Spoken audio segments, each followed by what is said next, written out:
Ladies and gentlemen, welcome back to another Musical People Journeys rock album review show. Woohoo! With my fantastic crew, my record-breaking fantastic crew, William, Trish, and Simon. Welcome back. Afternoon. And shout out to our missing colleague Dom, who is away for the weekend and could make it. However, he has sent his votes in. And what do I mean by record-breaking? Well, our biggest ever viewed show, Love Bites vs. Gobsmack, nearly at 1,000 views. If you'd like to subscribe, go and check it out. See if we can get over to 1,000. Thank you very much to everybody for listening, and I hope you continue to like what you hear. And if you do, don't forget to hit that like and subscribe button, everybody.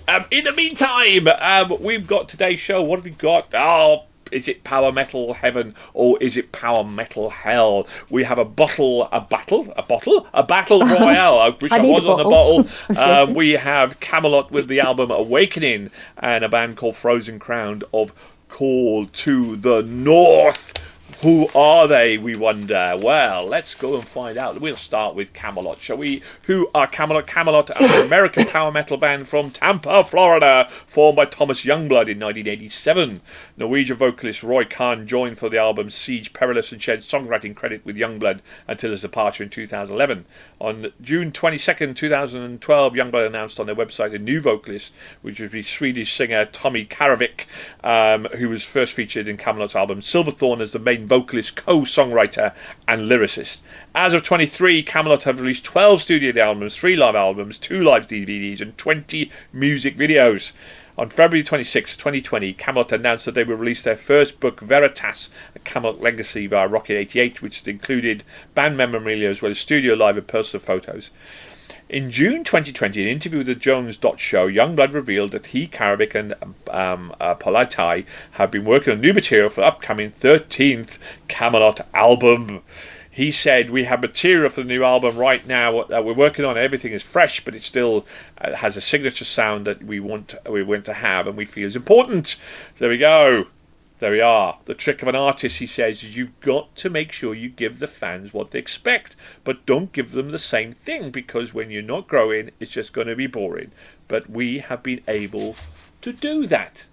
Or have they? Well, let's start with our Kamelot aficionado, because this man introduced me to Kamelot with their album, which I then absolutely adored. Simon, Kamelot, you have been waiting in anticipation, in bated breath, for this revival of this great, well, you know, they are symphonic power metal. Let's be honest about it. What do you think? What do you think of The Awakening? Was it everything you'd hoped for and dreamed of and anticipated, or was it something you didn't want to wake for? I am a huge old Kamelot fan. The Black Halo is one of my all-time favourite albums, and when Roy Khan left, I was genuinely heartbroken, and I found the new singer Tommy Karavik kind of a bitter pill to swallow, really. I confess that I've only really glanced through the releases over the last sort of 10 years, all their recent albums, often with a bit of a sneer and Khan would have done this better attitude. But this podcast has taught me that I should approach music with a more open mind. So what I'm sort of rambling and slowly lumbering towards me saying is that I gave this album a chance instead of just dismissing it out of hand, which I would have done if they'd released this a couple of years ago and did with the previous albums. And I'm glad I gave it a chance. Karavik has done a great job of bringing that sort of dark operatic voice to the melodic power metal that Kamelot has always had as their sort of almost unique property. And The Awakening is full of tracks that make my goth heart happy. There's definitely a bit of a different edge to the sound. It's not the same as Roy Khan, but then they couldn't be. One More Flag in the Ground shows it's a bit more of a punchy sound, but Blood Moon and the various duet tracks bring that operatic sound that I love so much back to the fore as well. But another twist in my wonderful tale is that this musical journey has also broadened my horizons far beyond measure, and I did find that the album didn't grip me as completely as I thought it would. Everything is great on the album, but I think it's actually the lack of concept is what ultimately lets it down for me. Kamelot have always done these big storylines that thread throughout the albums, and you can follow the tale of what's happening, and there's these beautiful stories, whereas this is sort of lacking that heart. So I'm going to stop rambling because I could do this for all day. I'm just going to say I liked it, I enjoyed it. Don't think I quite loved it though. Interesting. William, symphonic power metal. Now, this is your cup of tea, surely. What did... you've heard of Kamelot. We know you've heard of Kamelot. Was you hoping, and did it awaken that inner you? Yeah, I've heard of Kamelot before, obviously, shockingly from Simon. But I don't have the same sort of attachment to the old singer as someone else, because when I first heard them, it was with the new singer. So for me, I've only ever heard them as this. But yeah, I feel like a lot of the same with things. With symphonic albums and symphonic metal, I do prefer it to have that kind of story, because the style and the genre and the sound make that work so much. When it doesn't have a concept and story, it does seem like a bit lost almost, that they have all these things they could do. But I think it's a really well-formed, good album. I think having the 2 tracks with Tina Gale were very good. The cellist, she's a very talented lady and can make cellos make some very exciting noises. And New Babylon with Melissa Bonney, who is also a fantastic vocalist. Those 3 tracks, for me, having those other artists in there to sort of enhance their sound really worked for me. I think really added to the whole thing. I really love when they have these albums and they have artists collaborate and they can bring their own sound to that album, rather than just like, we've made this song, just sing on it and do that. They actually sort of can have their own influence in it, which is really good. This is a very fun album. Symphonic metal is fun, and I enjoyed myself quite a bit. Trish, Kamelot, did it awaken anything in you? Well, I've heard of them, but I've never listened to them before. And with the name of the band, the album, and looking at the album cover, I was expecting symphonic power metal. The beginning of the album, I was met with dramatic introduction with overture, which does lead you to expect something spectacular with this build-up. And you won't be disappointed, as you're straight into it like a vortex with the Great Divide, with power metal drums, sound and vocals. One More Flag in the Ground is a powerful song with the operatic voice in the background, brings a different dimension to it and follows throughout the album. It's a good solid power metal album that had my head moving along to it, but maybe just a little bit too long in length, even with 13 tracks. And there just wasn't that magic moment to blow me away that I've experienced with other power metal albums. Yeah, I think I'm with kind of Simon in a lot of respects. There's some parts of this album which, particularly the beginning bit, and then a few opening tracks, where we go, "Oh yeah, I'm on a journey. This is great," and some of the duets are just phenomenally good, and some of the musicality and the composition of this album is fantastic. And then it gets ruined. It ruined it with the evil demonic voice that comes on and just ruins the whole goddamn feckin' album. Ruins it. Absolute. I hate it. Don't hold back. I know, I'm not, because it annoys me, because in my opinion, you look back on certain albums, power metal albums, particularly Kamelot, from the early way down, where the personification of evil, it can be portrayed in the vocals and the lyricism of portraying what evil always has a great face, It doesn't always manifest as in some demonic voice, as a personification of an antipathy to evil. It should be done in a way. Phantom of the Opera is a great example of that. He's evil, but he's demented, but he doesn't have a demonic voice. He has an amazing voice. And for me, that should be for personification. And for me, I just switched off. I skipped the rest of the song. I played it again just to understand it. I thought maybe I should. I don't. I hate it. It just annoys the hell out of me. it just annoys the hell out of me, and it's just a shame for me. And don't forget, when we review these albums and we give our personal ratings, it's our personal feelings on how much we enjoyed the album. And so I really enjoyed 2/3, 3/4 of the album. I thoroughly enjoyed it. But would I listen to the whole entire album again? No. And I agree with Trish, there wasn't a champion song in there, unlike previous Kamelot albums. There were some cracking tunes in there, but not one I'd want to put onto my cool playlist. So overall, it was just a really solid power metal album, and it wasn't, in comparison to some of the stuff we've listened to, it didn't really stand out for me, but it was solid and I enjoyed it. And I would have loved it if it wasn't for the demonic voice, which just get rid of it, just cut it out.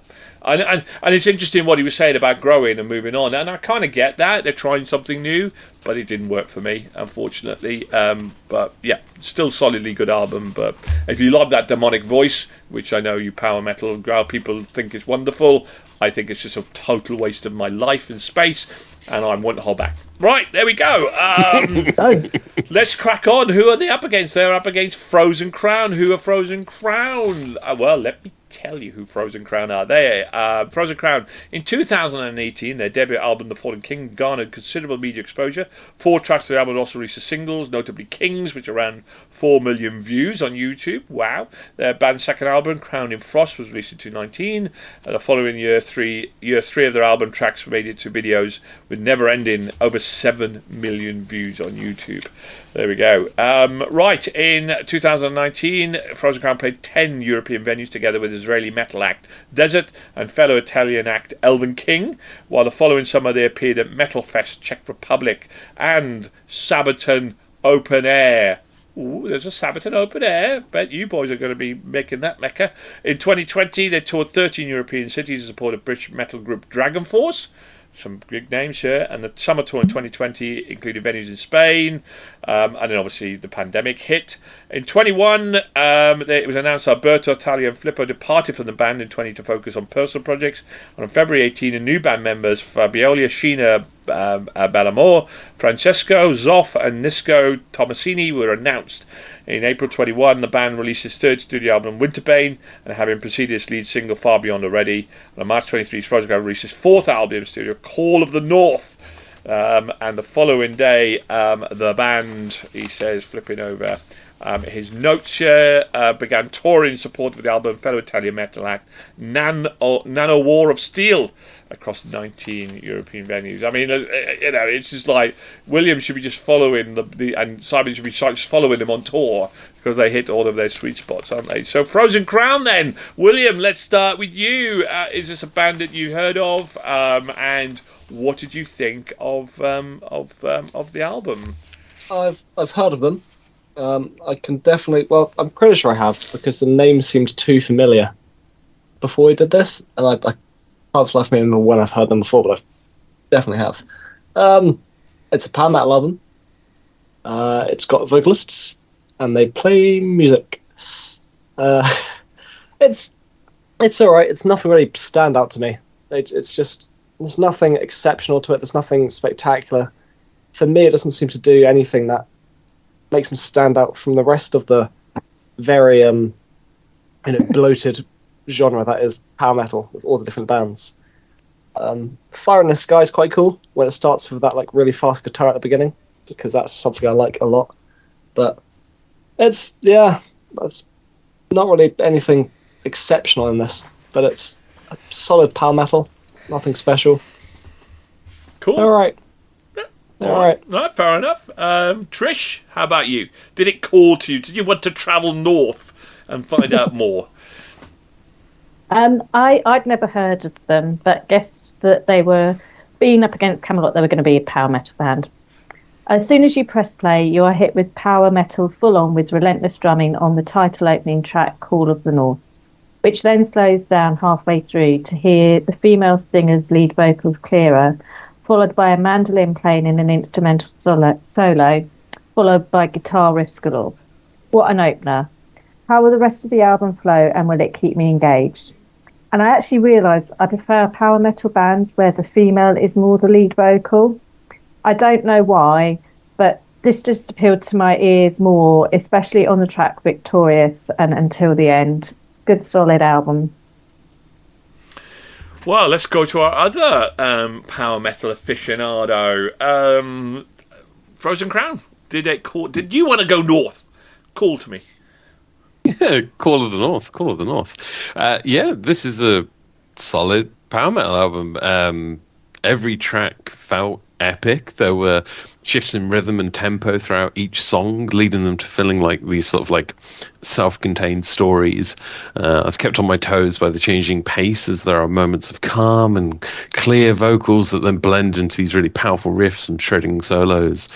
Admittedly, though, this does make consuming like the actual whole album feel somewhat a bit heavy, as each song is like more than 5 minutes long. I think some of them are 6 minutes or 7 minutes. Like the tracks go on quite a lot. I also weirdly don't think that Call of the North, the title track, was actually probably their best foot forward, because I love Fire in the Sky. I think it's an absolute kick-ass way to start a song. I think they should have opened with that personally. It would have been an absolutely explosive opening, but that's just personal preference. Yeah, it's just really good. Really, really good album. Enjoyed it. So, what do I think of it? Well, I totally agree with William, but even worse, because it had more demonic singing crap on it, which is not needed on an album. It's not required. You don't need the personification of it. Keep going on about it to personify what is evil. You can do that in the music and in the lyrics. You don't need demonic voices. It ruins the whole vibe of the album.